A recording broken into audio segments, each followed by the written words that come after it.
Chinese-owned site is getting a lot of backlash from Congress. They're worried that the data collected from the kids could land in the wrong hands. Let's bring our tech expert, Lori Swartz, for more information. Lori, thank you for joining us. Okay, so as a parent, do you let them download TikTok? At what age do you let them download TikTok? Are there any ways that you can protect them in the downloading process? Well, I think you have to let your kids be part of the current culture. Otherwise, there's peer pressure issues and there's things like that. And there's also some wonderful storytelling things happening on these apps where kids are actually learning how to make little short films and they're sharing it with their friends. But you also have to be a really diligent parent. And TikTok actually has a setting in there called digital well-being where you can go on there and adjust how much time they spend on the app. And also, just in general, you should be managing the screen time of your kids, as well as doing checking on the sharing settings, because you don't want them sharing everything to everybody. I actually make sure my kid's not posting to the general public. So there's a lot of parental diligence that's required.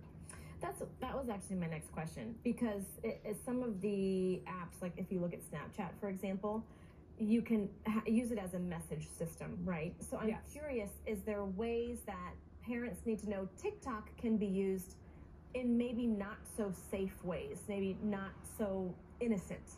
Yeah, absolutely. There is definitely a problem with predators who pretend to be kids on the app and actually communicate and lure kids into sending inappropriate pictures or to giving them personal information or financial information. So you have to be very diligent, again, about what your kids are doing on these platforms and checking in on the settings constantly and just making sure that they're using the applications correctly. I mean, this is across the board a big challenge for all social media applications.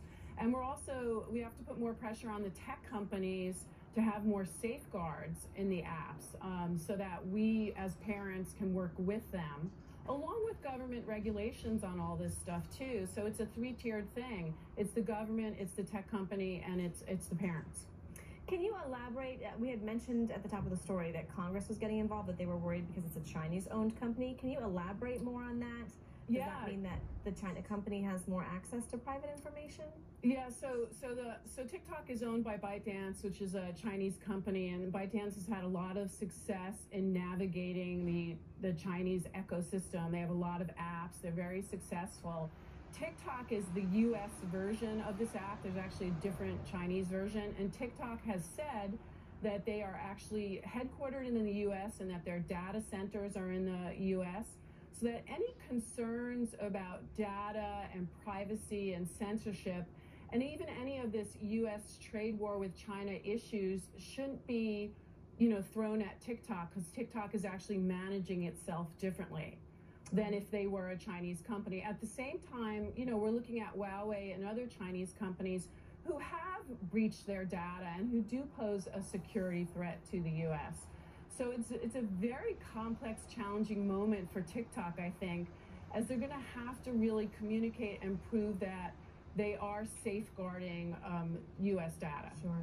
All right, Lori Swartz, thank you so much. I think the takeaway is really buyer beware. Just be educated and know what your kids are up to. Thank you. Parents have to be really active. Thank you.